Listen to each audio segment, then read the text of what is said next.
Good morning everyone. Welcome to PG Pathshala. I am Dr. Pankaj Tandon from Atomic Energy Regulatory Board, Mumbai. The subject is biophysics and the module on which we are talking now is radionuclide production for nuclear medicine. The important thing is the nuclear medicine is today's one of the imaging modality, and we should say one of the important imaging modality as compared to the other imaging modalities present in our country like X-rays, CT, MRI. And in case of nuclear medicine, we may have to use radionuclides, which is to be labeled with different compounds. We should know what are the different ways on which these radionuclides are produced. If you see in this presentation, there are three important ways in which it is produced. It is reactor produced, accelerator produced and generator produced. And every production mechanism is having certain advantage over other production techniques. When a clinical test requires that a radioisotope to be administered internally, it is advantageous to use an isotope with a short half-life to minimize the radiation dose received by the patients. Why?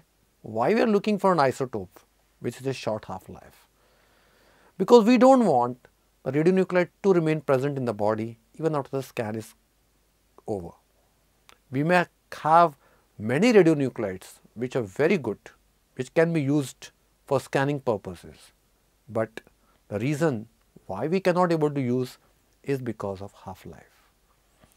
So, we have to look for an isotope which is having a half-life, so that by the time the scan is over, it should be out from the patient body in a few minutes or few hours time, then to remain in the body for a long time. Because the time in which it is remained to the body, it is definitely going to give the dose. So, we do not want the isotope to remain in the body when the scan is over. So, definitely we look for an isotope which is having a short half-life. What is half-life? Half-life is the term which we use by the time it decays to half of its original value. When we are using 5 millicurie, half-life is 2 minutes. After 2 minutes, it becomes 2.5 millicurie. Now, if you use larger dose of short-lived radionuclides, then what exactly happens? It is going to give a good quality image, no doubt about it, but it is going to give large amount of dose.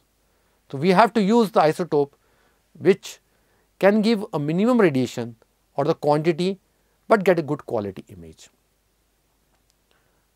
The other important thing is that isotope which we are using, which is to be labeled with different compound, should not be so short-lived that it cannot be sent to a hospital which is at larger distance. And that is the limitation of a PET isotopes if you compare with the SPECT isotopes. If you know the SPECT conventional nuclear medicine techniques, where technetium-99 nm is used, how it comes? It comes with a mechanism called generator based isotopes. It means it has been produced from molybdenum and finally decays to a technetium. But its half-life is 6 hours. In 6 hours, it can go from one place to other place. But when we talk about positron emission isotopes, apart from fluorine-18, other half-lives are in minutes of carbon, nitrogen and oxygen. It means what?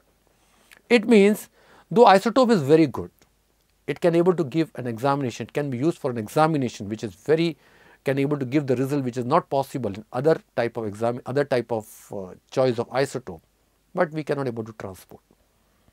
That is why when the cyclotron is there at one place, fluorine-18 can go from one city to other city, from one country to other country, but again because of short half-life it has certain limitations. But we cannot use carbon or nitrogen or oxygen. The reason is very simple, because of short half-life. Now, when we see this particular picture, what does it say? We have some imaging time that is shown by block. It has been, you have administered the activity. Your imaging is over, but if the isotope which is used is having long half-life, what is happening? It is imaged in the body. What it does? It is of no use to the body because scanning is over. You have got the information, But finally what is happening? It is unnecessary giving a dose to the body. So we would like to use short-lived isotopes to minimize patient radiation dose. Unlike an X-ray device, we can't turn it off. It's very simple. When you go for X-ray examination, what it happens? The machine gets on, X-rays are emitted, it comes out from the body and scans. The patient is not become radioactive. But in case of nuclear medicine, what happens? You have injected the activity inside the body. It means it will not come out. It will have some biological decay as well as physical decay. Now, physical decay, as we all know, it is the characteristic of the isotope. It always remains constant. It never changes whether the isotope is outside the body or inside the body. But biological decay plays a very important role. Now, if the excretion rate is very fast, it means the biological half-life is reduced. If the uptake is slow or uptake is fast, it totally depends on excretion rate. Uptake is taken place with the organ when you are administering the activity, but excretion is one of the important things which has to be looked into it. So, if we are able to choose an isotope having short half-life, where the scan is done, you get information and the dose is minimized. Naturally occurring isotopes which are very good, we can start using it, having a half-life years, 10⁵ years. What does it mean? How does it help to you? Nothing. Your scan is done, information is there, but it is in the body, it is going to basically giving the dose to the body. So, always we look for an isotope which is short-lived isotopes. Now, how these isotopes are produced, what is the mechanism, that only we are going to discuss in this presentation. Now, first important thing is when we talk about reactor, what happens in reactor? What happens? In reactor, basically you are hitting that particular material with subnuclear particles and then it changes. Now, if a nucleus which is having neutron and proton, and when it is hit by some active particles, then it may lead to some kind of other product. There are two main methods of performing this bombardment: either inserting the target in the nuclear reactor, fine for long-lived isotope, as soon as some time is needed for processing and shipment. There are two mechanisms. In reactor based, either you keep the target in that particular place by inserting, and then during the reaction it gets activated, or some other ways the fission takes place. During fission, what is happening? During fission, some kind of product is being formed which is having high mass number. Using a charged particle accelerator called a cyclotron, this is again the second way of production. First is nuclear reactor based, second is accelerator based. We can also have a longer lived isotopes from a nuclear reactor that decay to a short lived isotope in a portable generator. What does it mean? It means there is a mechanism that either you can able to produce through a nuclear bombardment or using a charged particle accelerator or a generator method.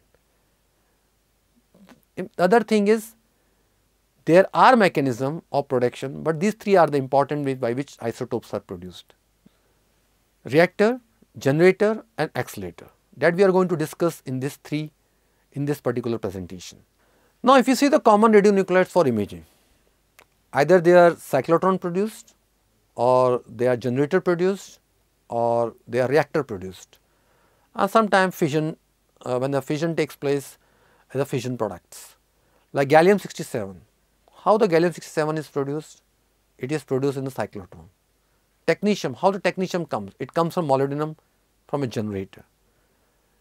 Like cyclotron is also produced indium-111, and cyclotron can also produce iodine-123, which is one of the best isotopes, but it requires cyclotron production.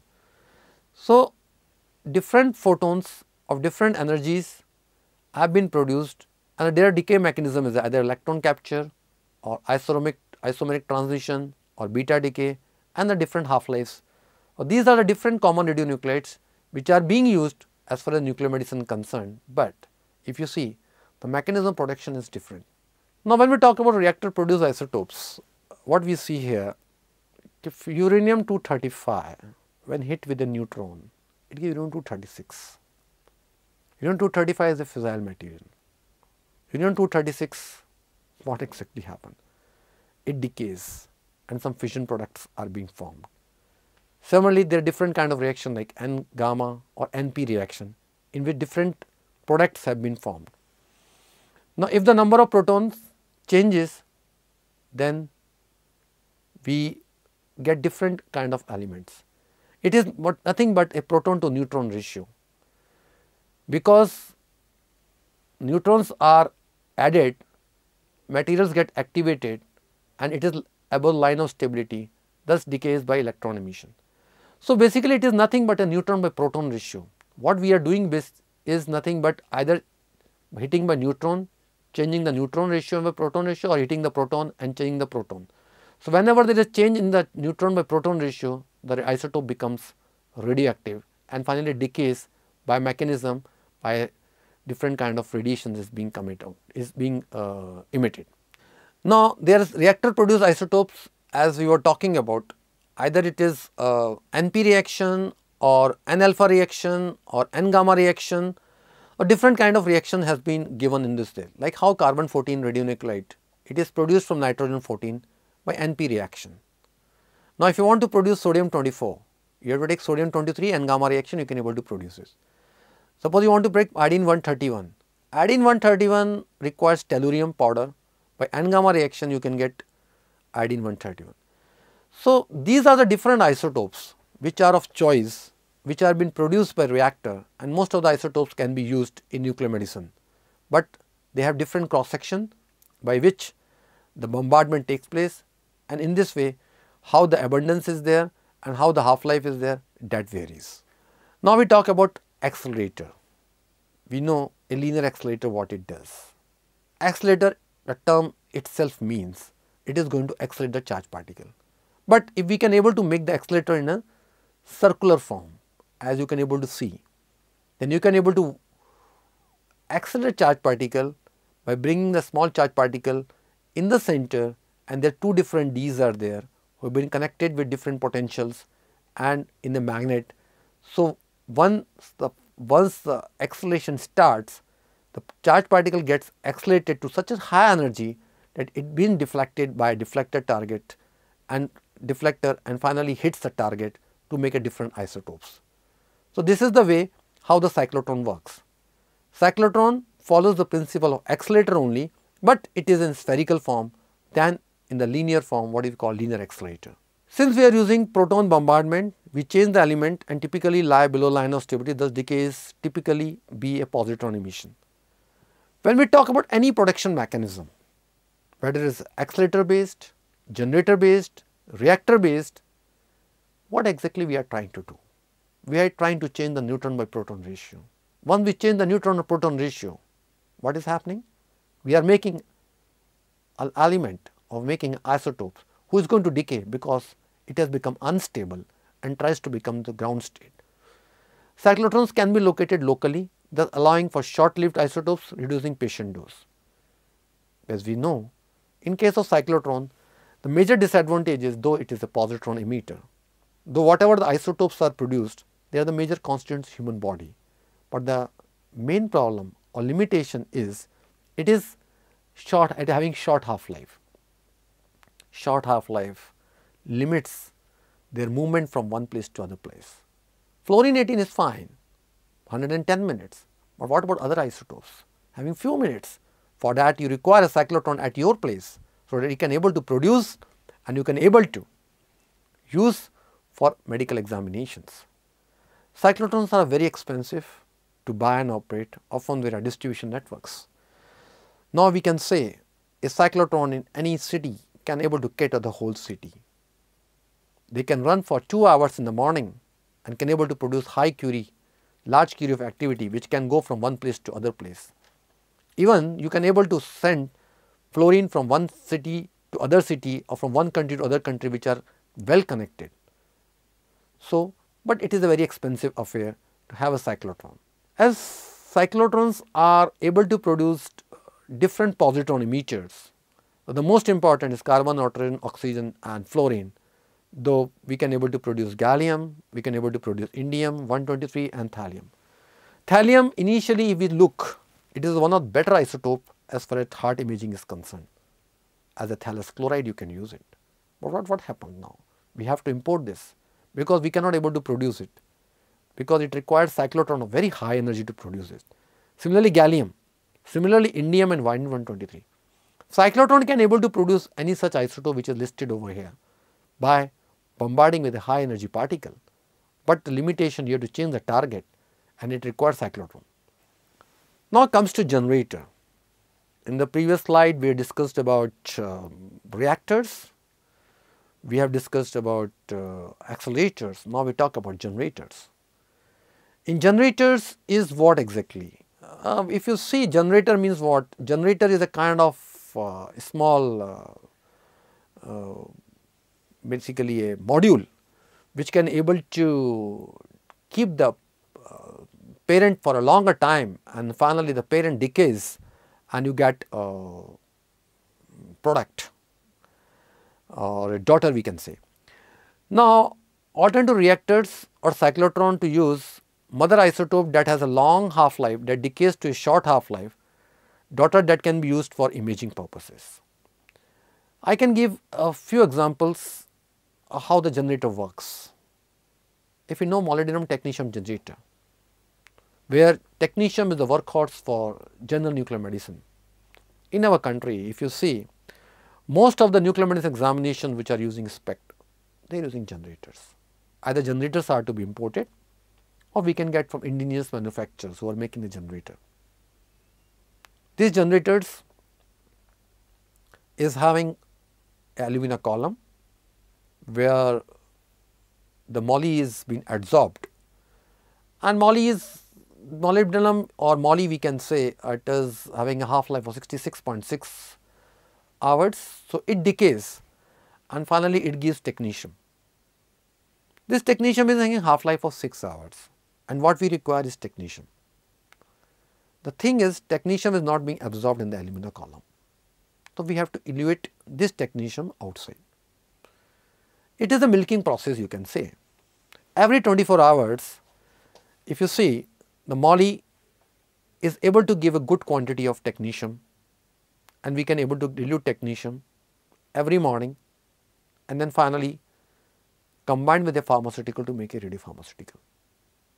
In this way how this generator works, but the generator is not at all limited to molybdenum technetium, germanium gallium, strontium yttrium, and tin indium. There are many generators available, but when we talk, this is the most commonly used generators in our time. Now, if you see generator radionuclides, gallium, rubidium, strontium, technetium, indium, and the different mechanism by which it decays.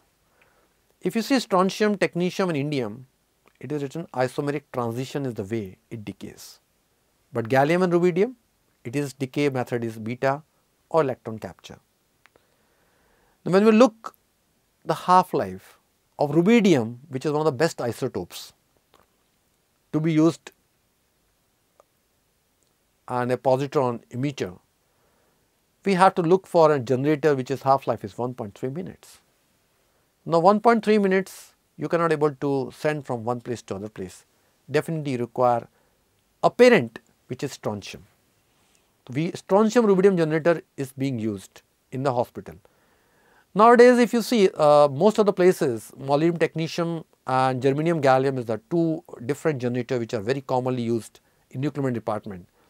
And now slowly people have started procuring strontium rubidium generator also, because each isotope is having a different way of analyzing the disease. So, we cannot replace all these isotopes by single isotopes.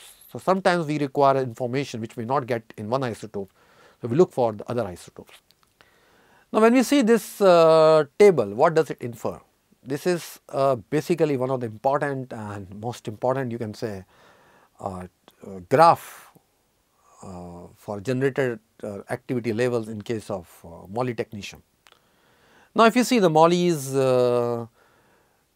being building up. Moly is decaying and technetium buildup is taking place. It starts from 0 and finally at certain level it reaches to the maximum. After 1 day, means 24 hours, it reaches to the maximum, and then you can able to separate this technetium from molybdenum. Then technetium started decaying, and slowly technetium builds up takes place. So, if you see, the moly is decaying up, technetium gets built up, you take it out, again build up, again take it out. Every 24 hours, if you see, you can able to reach to the maximum. But since the decay of moly is also taking place, you cannot get the same activity what you got in first 24 hours. It means the technetium is you will be able to get the technetium every day in the morning for the whole day purpose from the moly which you have procured one time, and the generator is moly technetium generator. And after 5 or 6 days, this moly is of no use to you. So, after 6 to 7 day technetium what you are eluting, you can able to get some few millicurie from that particular moly, but may not be able to suffice for the whole day program. Definitely every week you require a generator, or every 15 days or 10 days you require a generator which gives moly, and finally you get technetium out of it and you can able to use it. Generators are developed to serve as a convenient source of the production for short-lived radionuclides. And we are discussing about 3 different mechanisms like generator, reactor, accelerators, and generators are more commonly used nowadays. Initially, in the earlier days, when we were used to radioisotope, iodine-131 was the most important use of P32. This has come from reactor based isotopes.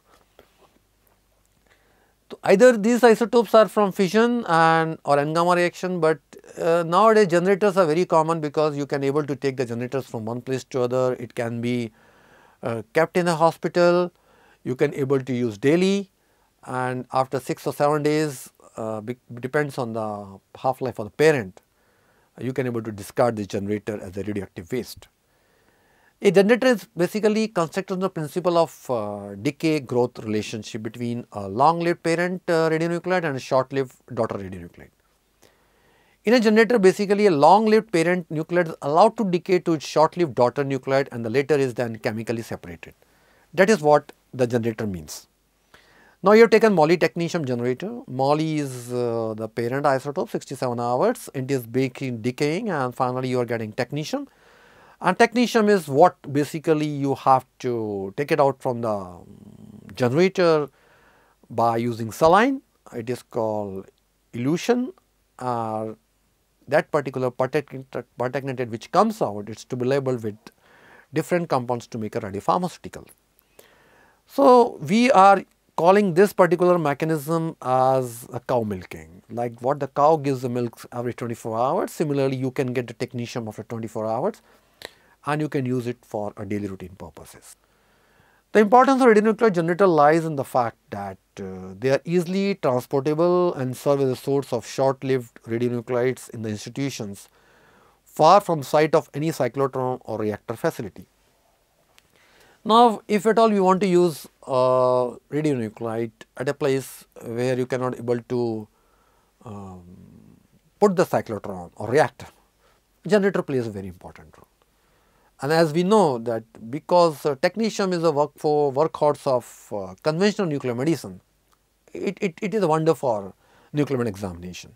You do not require a cyclotron or reactor for that. You can very well able to use generators for such kind of processes.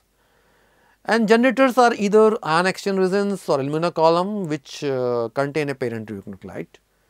With time, the parent radionuclide decays to a daughter radionuclide. This is not adsorbed in the alum. So, how you can able to elevate this particular technetium is very simple. Moly is decaying, technetium building up, and finally technetium is separable from the column by using saline, and you can able to get pertechnetate. This pertechnetate is what is the important radionuclide where we can able to tag it with different compounds to make a radiopharmaceutical. So, this generator is basically a glass or plastic column fitted at the bottom with freighted disc, and the column is filled with adsorbent materials such as cation and anion exchange resin, alumina and zirconia. So, either alumina can be used or zirconia can be used as a column, and where this particular isotope is to be absorbed. Once it decays, finally your daughter is ready, and your job is only to take it out the daughter and then finally label with compound to make a pharmaceutical. Because there are differences in chemical properties, the daughter activity is eluted in a carrier free state with an appropriate solvent, leaving the parent in the column. Now, if you are taking a generator where moly is there, because I am referring moly is one of the moly technetium generator is one of the most commonly used generator in nuclear medicine. So, moly decays, next day you can get technetium in the form of pertechnetate, then again moly decays, and the moly is keep on decaying, technetium is building up, you are taking out the technetium, and again next day you can able to get. But since the decay mechanism goes off moly because of its half life of 67 hours, after a certain time, after 6 or 7 days or maybe 10 days, this generator is of no use, and you have to discard the generator as radioactive waste. After elution, the daughter activity starts to grow again in the column. That's I am keep on repeating, and I have shown this particular graph to you, that really it is a marvelous picture which gives that how the production is taking place and how the decay is taking place. A radiation generator must be sterile and pyrogen free. Why it is sterile? Why pyrogen free? Because finally you are taking out the technetium. If it is not sterile or pyrogen free, the technetium which is coming out, which you are going to label with some compound, then this particular is going to be administered in human body. When you are going to administer it in human body, you have to be very, very careful, because it should not give a reaction to the human body. Though once we make the radiopharmaceutical ready, that also is going to have some quality control procedure, but we have to see to it the production techniques. If for human use you are using some kind of radionuclide, then generator itself should be sterile. How to sterilize this particular? Autoclaving the entire column or by preparing it from sterile material under the aseptic conditions. Often bacteriostatic agents are added to the generator column so that you get a product which is bacteria free. Elution or milking of generator must be carried out under aseptic conditions. Why we are so much careful when we are taking out the technetium? Because we do not want that when the scanning is being done, the patient gets reactive because of this particular compound and may lead to some kind of serious consequences. So, quality control of the product and the quality control generator plays a very, very important role as far as generator method is concerned. If you see, the ideal radionuclide generator should be very simple, conventional, rapid to use, and give a high yield of daughter nuclide repeatedly and reproducibility. That is what the moly technetium does. They are very simple to use, anybody can use it. A generator, you can keep it on a table, and this is being shielded properly so that no radiation is coming out, and moly is decaying. You just keep the one vial of saline so that whatever technetium which is being generated gets combined, and from other vial which is vaporized vial, you can able to collect the pertechnetate from down.